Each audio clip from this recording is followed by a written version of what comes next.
Sir मागील वर्षी जर पाहिलं तर महिलांना 50% सूट प्रवासात दिली आहे एसटी, आता 15% वाढ केलेली आहे. कसं पाहता या निर्णयाकडे एसटी महामंडळाच्या? एकनाथ शिंदे मला ज्यावेळेस पाहायला आले सर्जरी नंतर, त्यावेळेस त्यांना असं मीच विचारण्यात आलं होतं की तुम्ही हे महिलांना 50% सूट दिली आहे, त्याच्यामुळे एसटी किती लॉसमध्ये गेलेली आहे.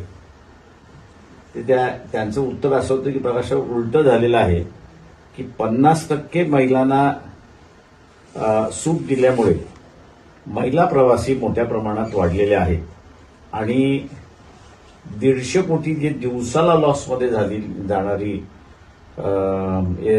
लालपरी जी आहे ती आता दिवसाला म्हणजे महिन्याला 40 कोटी प्रॉफिटमध्ये आली, अशी असणारी परिस्थिती आहे. आणि आज आपण असणारा देवेंद्र फडणवीस मुख्यमंत्री म्हणून पाहतोय की त्यांनी असणारा एसटी महामंडळाची वाढ केली, अशी असणारी परिस्थिती आहे. कुठल्या मुख्यमंत्र्यावरती विश्वास ठेवायचा, अगोदरच्या की आत्ताच्या?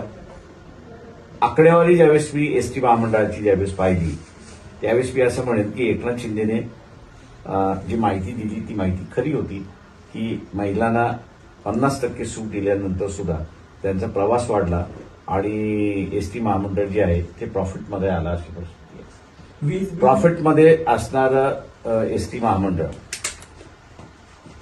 मुख्यमंत्र्यांनी हे पहिल्यांदा सांगावं की तुम्ही ही सामान्य माणसाचं ट्रान्सपोर्टिंगचं साधन आहे, त्याला तुम्ही 15% वाढवलं का ह्याचा खुलासा पहिल्यांदा करा.